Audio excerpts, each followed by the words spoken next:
Okay, so final test drive na tayo nitong Toyota Rush. Ganda ng kalsada na to.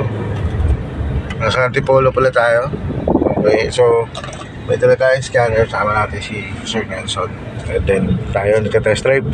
So far, maayos naman yung 1, 2, 3, 4. O so sabihin, abot niya na yung shifting niya hanggang sa 4th gear. Tapos nakita niyo naman, ayun o, wala pang 2,000, nag-shift na siya for 2nd gear. So far, maayos na yung forward. Pero ang complaint nito ni client ay reverse. So shift shock, excessive shift shock o malakas na kalabog pag reverse niya yung complaint ni client. So nakita natin dito is ang primary problem talaga niya is yung piston kits. Then syempre nakita natin na may problema na din yung rebuilding kit niya. So kaya nag-rebuild tayo. Ayan, so far medyo maganda lang ngayon. Tinesting natin siya kanina. Maayos na rin yung reverse. So mas panayad yung pasok ng gear at maganda yung kapit ng clutches. Okay? So project na po yung team dito. This is Team Sax at your service. We are Team Sax!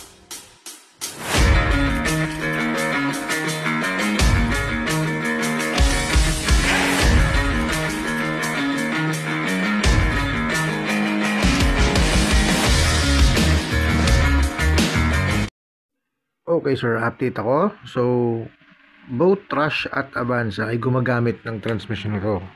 At ang weak points po nito ay ang piston kits na nandito sa dulo.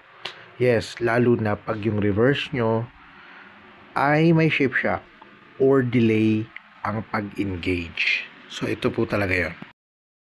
Okay, today tapos na yung ating degreasing procedure. So pansin nyo, malinis na po ito at ready na for rebuild. Yes, at nandito na rin po yung ating mga parts needed. Yes, ito yung ating rebuilding kit. Nakikita nyo naman, Alto naman yung gamit natin today. And this one is yung ating piston kit set. Opo, so US po yung request ni client dito. So far, proceed na tayo sa rebuild. Okay, kasalukuyan na po tayong nagre-rebuild ng tranny ni Sir. At si Sir Nelson at Sir Echo po ang gumagawa ng unit na to. So far, nasa 80% na po sila. Okay, balik tayo sa site sa Antipolo. This time is to reinstall naman yung ating automatic transmission assembly. After reinstallation, kailangan natin mag full system scanning. Tinesting natin siya kanina. Maayos na rin yung reverse. So mas panayad yung pasok ng gear at maganda yung kapit ng clutches. Okay? So project na po yung team dito. This is Team Sax at your service.